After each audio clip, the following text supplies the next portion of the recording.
Hello, welcome to our Focus Forum, one of two we've got for you this week, in fact. Delighted to say that we're joined by the current England captain, Stoney, also does the business for Lincoln as well. People will be seeing this after the Women's Super League has started, Casey, but we've had loads and loads of questions for you. People are very happy to see you on Football Focus on Saturday, which is great. Happy to be here. Well, it's lovely to have you on.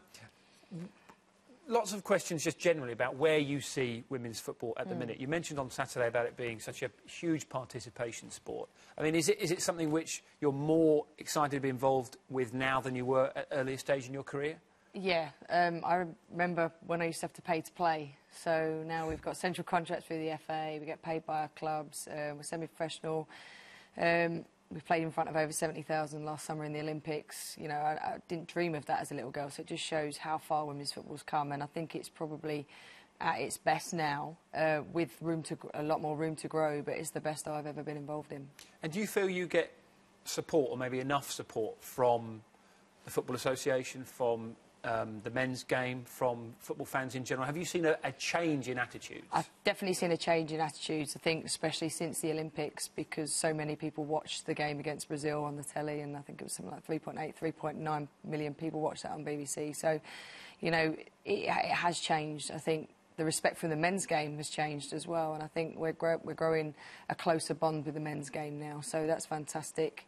And there's still more room to grow, so, you know, we need to keep making sure that the advert we put on the pitch is a good advert, and that we're you know, making it the best product it can be for people to watch. Yeah, that's it. That's a huge element of it, isn't it? Because you've got this much bigger audience, much more people interested, people spotting you when you're going down the street, asking for autographs and things like that. But if the quality of the product isn't as...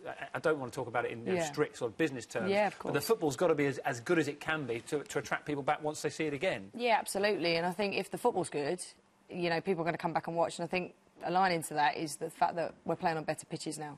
You know, if you can play on better pitches, you're going to have a better advert for football. And, you know, I think for me personally playing, I've been playing a long time now, that the football is the most competitive it's ever been. And it just shows from the Europeans and the American players that are coming over now to play in this league. And what about the younger generation? Are you seeing the young kids that come into the women's game now, are they of a better quality than they were 5, 10 years ago? Absolutely, and I think that's down to the FA putting the Centre of Excellences in place. I actually coach at Lincoln Centre, and some of the 16, 17-year-olds that are playing there are frightening. You know, I'm looking over my shoulder thinking I'm glad I'm retiring in 3 or 4 years' time. So, yeah, it's great. And the likes of Tony Duggan and Jordan Nobbs that have come into the England team, young, fresh, and I think great ability, and have got a great future in front of them. And you think about this summer, the Women's Super League has switched to a summer division now. Yeah. You've got the Euros on the horizon as well. And it's so much to look forward to.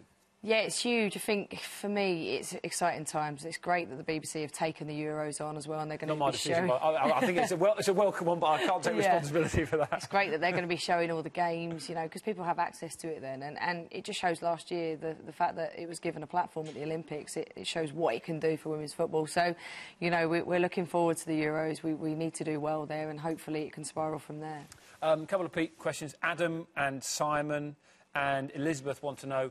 are you disappointed that you didn't go further in the Olympics, considering how much you enjoyed the experience? It was devastating for me. You know, obviously I do a column on that. Because you were captain, of course. I was, yeah, and I do a column on the BBC website, and I think I spoke about it in there, about, for me, I absolutely believed we could have gone on to medal. So to underperform against Canada like we did and go out in the way we did was devastating. It's something that will stay with me for a long time. So, yes, absolutely gutted. And you know, hopefully in 2016, if we have a team, we might get another chance at it. I don't want to go all philosophical with you, if I can say the word, but lots of questions about where you see women's football with regards to the men's game. Now, we had a great response to you coming on Saturday, but people were saying, why wasn't Casey on for the whole programme to talk about the FA Cup semi-finals this weekend and all that sort of stuff? Do you see...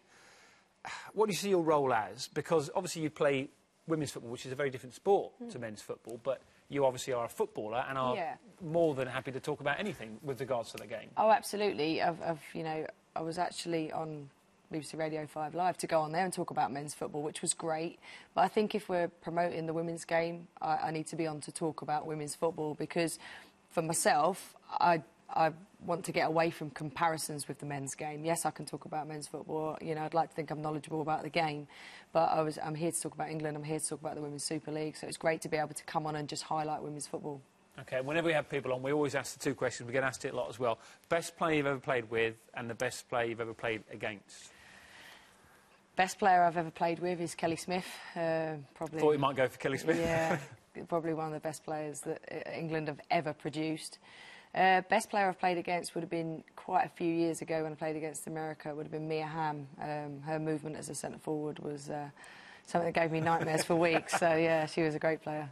And in terms of, I know you're playing for Lincoln this season in the Women's Super League as well. What are your hopes for? I know we've talked about internationally. What about domestically? Because Arsenal, we said on Saturday, Arsenal are the team that won, I think, 11 of the last 12, and Liverpool have strengthened hugely, both financially in terms of the players as well. I think Arsenal will be the team to beat again this season. They seem to get stronger every year. We're in a bit of a transition period. We've lost a few players last season. We haven't gained many. We've got a new manager, so we're all learning to work together. He's been great. We're in the FA Cup semi-final already, which is a massive thing for us. We'd like to finish in the top 4. And then we'll see. We're going to kind of fight for every point, really. You know, we're not going to say we're finishing top 2 or anything like that. We'd love to get to an FA Cup final. So, you know, first game against Liverpool, we'll see how we fare from there. Nice, easy start. Thank you very much for coming on. Pleasure to have you on Football Focus as well. Hopefully the first of many. Yeah, hopefully. That's Katie Stoney. Don't forget to read your article, your, what's BBC the word I'm looking column. for? Blog? Is it? Yes. What's column? Column is the word I'm looking for. Your column on the BBC website as well. If only that had come into my head slightly earlier. Thank you very much for watching. Don't forget, you can also see our chat with Neil Warnock on the BBC website as well. And this weekend, Football Focus comes live from West Brom as we complete the set of coming from every single Premier League ground, all 20 of them, in fact. So thank you very much for watching for both of us. Goodbye.